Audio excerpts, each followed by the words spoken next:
Voice of America کے Washington studio میں آپ سب کو خوش آمدید. آپ دیکھ رہے ہیں پروگرام ویو 360 اور میں ہوں فائزہ بخاری. گزشتہ ماہ اقوام متحدہ کے ترقیاتی پروگرام UNDP نے اس سال کے لیے اپنی ہیومن ڈیولپمنٹ رپورٹ شائع کی ہے. اس انڈیکس میں انسانوں کی ترقی کو پرکھ کر دنیا بھر کے ممالک کی درجہ بندی کی جاتی ہے. اس مقصد کے لیے اقتصادی اور غیر اقتصادی دونوں عوامل کی بنیاد پر کسی ملک کی خوشحالی کی سطح کا تعین کرنے کی کوشش کی جاتی ہے. غیر اقتصادی عوامل میں تعلیم اور صحت کے شعبوں میں ترقی کو دیکھا جاتا ہے، جبکہ اقتصادی عوامل میں شہریوں کی فی کس آمدن کو مد نظر رکھا جاتا ہے اور پھر ان عوامل کی بنیاد پر ملکوں کی درجہ بندی کی جاتی ہے. اس برس 193 ممالک کی درجہ بندی میں پاکستان 164ویں نمبر پر ہے. یہ کوئی حیرانگی کی بات نہیں، کیونکہ پچھلے کچھ برسوں میں پاکستان کا نمبر اس کے آس پاس ہی رہا ہے. گزشتہ چند اشروں میں پاکستان نے انفراسٹرکچر کے بڑے بڑے تعمیراتی منصوبوں پر کام کیا ہے اور کچھ پر کام ابھی جاری ہے، جن کے لیے بھاری قرضے لیے گئے، جن کا بوجھ ملک کا ہر شہری محسوس کر رہا ہے. لیکن کسی بھی حکومت نے انسانوں کی ترقی میں سرمایہ کاری کو اپنی ترجیحات میں شامل نہیں کیا. اسی لیے جنوبی ایشیائی خطے کے دوسرے ممالک کے مقابلے میں پاکستان کہیں پیچھے ہے. تو آخر وہ کیا عوامل ہیں کہ پاکستان میں ترقی کے اشاریے اتنے مایوس کن ہیں؟ تقریباً 30 کروڑ کی آبادی والے اس ملک میں انسانوں کی ترقی کے لیے صحت، تعلیم اور صنفی برابری جیسے شعبے کیوں نظر انداز رہتے ہیں؟ آج کے شو میں ہم اسی موضوع پر بات کریں گے. اقوام متحدہ کے ترقیاتی ادارے UNDP کی رپورٹ کے مطابق انسانی ترقی کے حوالے سے درجہ بندی میں سب سے اوپر سوئٹزرلینڈ اور سب سے نیچے افریقی ملک صومالیہ ہیں.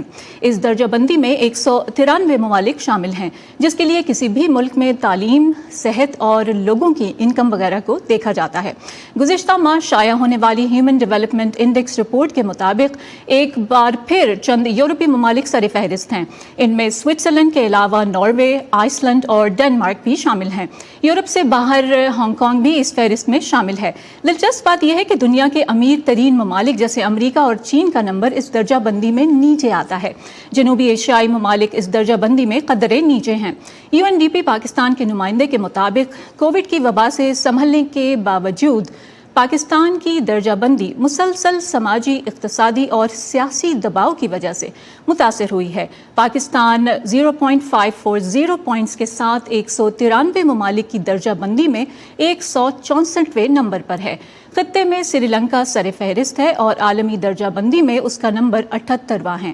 اس سے نیچے بنگلہ دیش اور بھارت ہیں. سب سے آخر میں افغانستان ہے، جس کا نمبر 182 ہے. آج کے پروگرام میں ہمارے ساتھ اسٹوڈیو میں موجود رہیں گے سید محمد علی، جو بین الاقوامی سیاسی امور کے علاوہ ماحولیات اور انسانی ترقی جیسے موضوعات پر بھی لکھتے رہتے ہیں. Welcome to the studio, welcome to the show. اس سال کی ہیومن ڈیولپمنٹ رپورٹ میں 193 ملکوں کی درجہ بندی کی گئی ہے، جس میں پاکستان کی رینکنگ 164 ہے. کیا آپ کو اس پر کوئی حیرت ہوئی؟ حیرت تو جی خاص نہیں ہوئی، کیونکہ پچھلے کئی سالوں سے جس طرح آپ نے بھی ذکر کیا ہے، پاکستان یہی لوئسٹ جو کیٹیگری ہے ہیومن ڈیولپمنٹ کی، اس میں ہی ہمارا شمار ہو رہا ہے. اور اگر آپ دیکھیے 90 کی دہائی سے جب سے یہ انڈیکیٹرز بنے، تو امرتا سین جو نوبیل اکانومسٹ تھے، محبوب الحق جو ہمارے ضیاء کے دور میں تو وہ فائنانس منسٹر تھے، پھر انہوں نے اپنا یہ ہیومن ڈیولپمنٹ سینٹر پاکستان میں اسلام آباد میں کھولا تھا. تو وہ لوگ حالانکہ اتنی دیر سے اس کے اوپر کام کر رہے تھے اور UNDP کے لیے یہ چیزیں انہوں نے بنائیں، تو تب سے پاکستان کا اس سطح پہ یہ ہیومن ڈیولپمنٹ کے لحاظ سے تو کافی برائی حال ہے. کچھ اس سے پہلے 2014، 15، 16 میں کچھ بہتر تھے، مگر 2017 کے بعد تو ہم اسی کیٹیگری میں ہیں. بالکل. اچھا، ہماری آڈینس کے لیے ان کی انڈرسٹینڈنگ کے لیے آسان الفاظ میں بتائیے کہ وہ کون سے شعبے ہوتے ہیں جن کو دیکھ کر انسانوں کی ترقی جو ہے اس رپورٹ کا جو انڈیکس بنتا ہے اس میں اس کو کنسیڈر کیا جاتا ہے.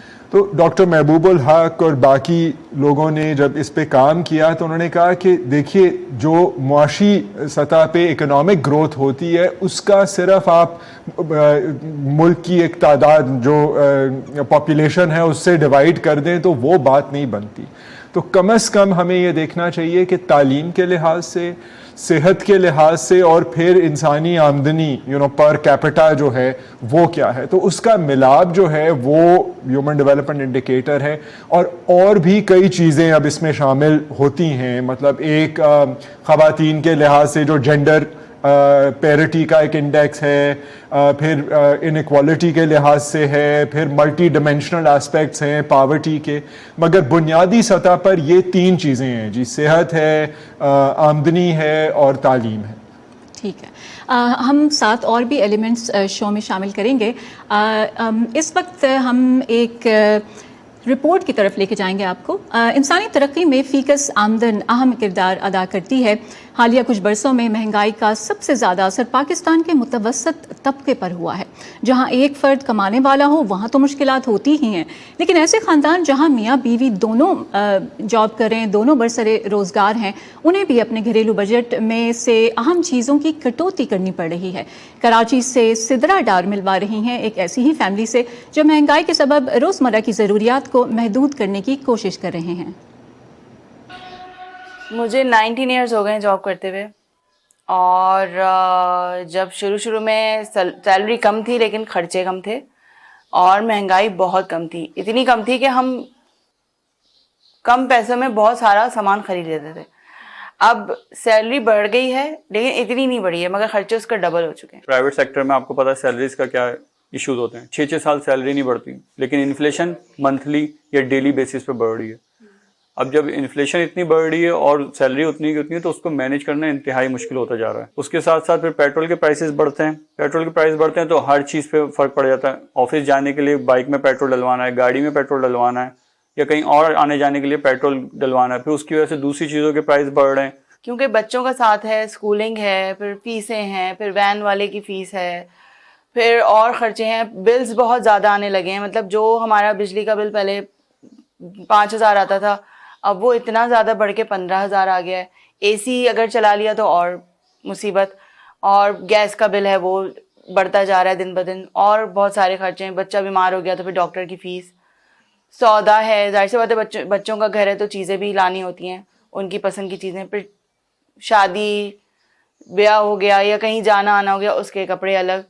مطلب ہر چیز کا الگ ایک آپ کے پاس لم سم اماؤنٹ ہونا چاہیے. یہ ساری چیزوں کا مشاہدہ کیا تو مجھے یہ سمجھ میں آیا کہ بڑے اسٹور پہ جانے سے آپ کا خرچہ ڈبل ہو جاتا ہے، کیونکہ وہاں پہ آپ کو ایکسٹراڈنری چیزیں رکھی ہوئی نظر آتی ہیں. تو آپ نہیں تو بچہ نہیں تو بیوی، کوئی نہ کوئی اٹھا ہی لیتا ہے، چلو یہ اٹھا لو یہ اٹھا لو.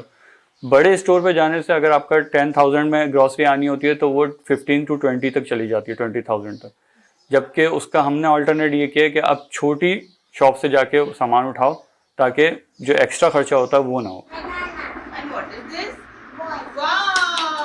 پڑھائی پہ ہم کوئی بھی کمپرومائز نہیں کرتے. ہاں، ہم اپنے دیگر خرچے ہم کم کرنے کی کوشش کرتے ہیں، کیونکہ ظاہر سی بات ہے فیس 2 مہینے کی جاری ہوتی ہے تو وہ مشکل ہو جاتی ہے. سب سے پہلے تو میں نے پارلر کا خرچہ ختم کر دیا. پارلر جاتی تھی میں باقاعدگی سے، اب نہیں جاتی. آئی بروز کے لیے جاتی ہوں، وہ بھی بہت کم. اور پہلے میں کپڑے کبھی بھی خرید لیتی تھی، اب میں سیل سے اٹھاتی ہوں. کبھی سیل لگے گی تو میں انتظار کرتی ہوں کہ سیل لگے گی تو پھر میں کپڑے لوں گی. بلز، یوٹیلیٹی بلز مینیج کرنا مشکل ہے. کیونکہ میرے ساتھ وائف بھی جاب کرتی ہیں تو دونوں مینیج کر لیتے ہیں کسی طرح. لیکن جو لوگ ایک بندہ جاب کر رہا ہے وہ تو بالکل سروائیو نہیں کر پا رہے ہیں. اتنی زیادہ مہنگائی ہو چکی ہے. جاب چھوڑ بھی چکی ہوں اور اس کے بعد یہ ریئلائز بھی کر چکی ہوں کہ نہیں بھائی، ایک کی تنخواہ میں گزارا نہیں ہو سکتا، اس لیے دوبارہ جاب کی اور ورک فرام ہوم بھی کیا، فری لانس رائٹنگ بھی کی، فری لانس کام بھی کیا. تو میں کوشش کرتی ہوں کچھ نہ کچھ کرتی رہوں جو کہ پیسے آتے رہیں، ہاتھ میں پیسے رہیں، کیونکہ پیسے بہت ضروری ہیں. سیونگ تو ہو ہی نہیں رہی، اور اب جس حساب سے مہنگائی بڑھتی جا رہی ہے اس میں تو بالکل سیونگ ہو ہی نہیں سکتی. تو آنے والے وقتوں میں یہی ہے، یا تو کوئی دوسرا اپنا کام شروع کیا جائے، یا اس جاب کے ساتھ ایکسٹرا پارٹ ٹائم جاب بھی اسٹارٹ کی جائے، ڈبل جاب کی جائے، یا پھر کوئی اپنا ایسا کام اسٹارٹ کیا جائے جو کہ خرچے پورے کر سکے. مجھے تو نہیں لگتا کہ یہ مینیج ہو پائے گا انفلیشن. مجھے ایسا لگتا ہے کہ شاید ہم کو یہاں سے چلے جانا چاہیے.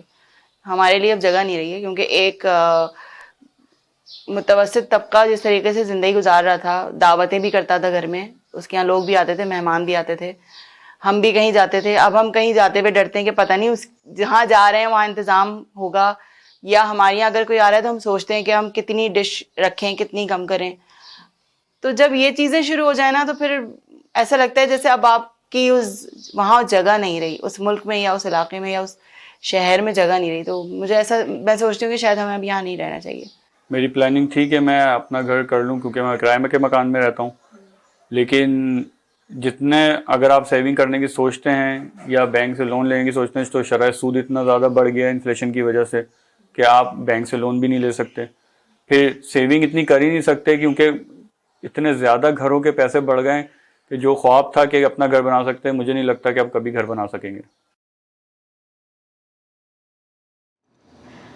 سدرا ڈار کی رپورٹ آپ نے دیکھی, کسی ملک کی ترقی میں, آپ کے لیے میرے لیے سوال, کسی بھی ملک کی ترقی میں ہیومن ڈیولپمنٹ پر کیوں توجہ دی جاتی ہے؟ ہیومن ڈیولپمنٹ کا شہریوں کی خوشحالی کے ساتھ کتنا گہرا تعلق ہے آپ کے لیے؟ دیکھیے جی, آپ نے خود ہی ابھی ذکر کیا کہ چین ہے یا امریکہ ہے, سب سے پاورفل ممالک ہیں, مگر اگر آپ اس پہ دیکھیے ہیومن ڈیولپمنٹ کے انڈیکیٹرز پر تو وہ اتنے آگے نہیں ہیں, کیونکہ یہاں پر بھی ایسے حالات ہیں کہ ہوملس لوگ بھی ہیں سڑکوں پر اور جیف بیزوس بھی ہیں. تو یہ جو فرق ہے, اگر آپ صرف آمدنی کو دیکھیں, ملک کی آمدنی کو اور ڈیوائڈ کر دیں کہ جی 400 ملین لوگ ہیں, تو اس سے تو نہیں پتہ چلتا. اس لیے یہ تھا کہ جی آپ کم از کم دیکھیے کہ ایجوکیشنل لیول کیا ہے صحت کے لحاظ سے. اب یہاں پر تو پھر بھی 80 سال کا ہونا مشکل نہیں ہے, ہمارے جیسے ممالک میں تو 65 سال کی عمر کے ارد گرد 1-2 سال آگے پیچھے یہ ایوریج ایج ہے. سو یو سی, اس لیے یہ ہے کہ صرف وہ پیسے سے بات, اور بالخصوص کیونکہ اب یہ اکنامک سسٹم دنیا کا ایسا ہے کہ وہ اس میں فرق بہت ہے, مطلب انیکوالٹی بہت ہے, امیر اور غریب میں فرق بہت ہے. تو وہ چیزیں جب آپ پھر ڈیٹا لیتے ہیں اور ایوریجز لیتے ہیں تو وہ چیز نہیں نظر آتی. سو اس لیے کم از کم ان 3 پیرامیٹرز پر تھا کہ جی اب اگر آپ پاکستان کے اندر دیکھیں آپ کو بہت فرق نظر آئے گا. بلوچستان میں, آپ سندھ, اندرونی سندھ میں دیکھ لیں, جنوبی پنجاب میں دیکھ لیں, اور لاہور جیسے شہر میں دیکھ لیں, بہت فرق ہوگا. سو یہ ایک ریئلائزیشن تھی, اور یہی 90 کی دہائی میں محبوب الحق اور باقی لوگوں نے اچھا کام کیا کہ آپ صرف پیسے سے اور اکنامک گروتھ سے بات جو ہے, آپ ملک کی خوشحالی کی بات نہیں کر سکتے.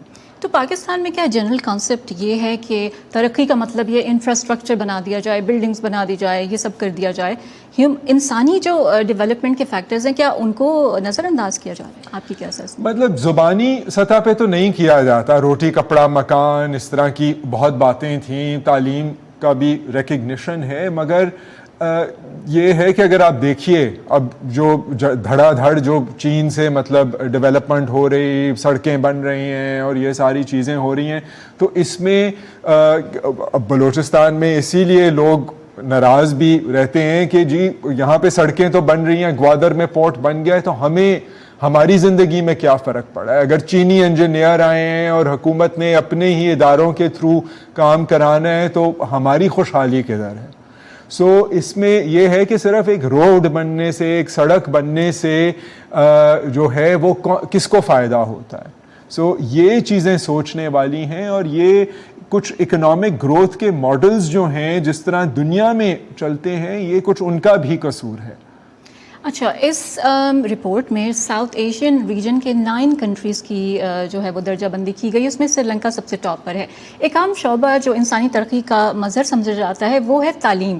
اب پاکستان نے اس شعبے میں سرمایہ کاری کی ہے, وہ کافی نہیں سمجھی جاتی.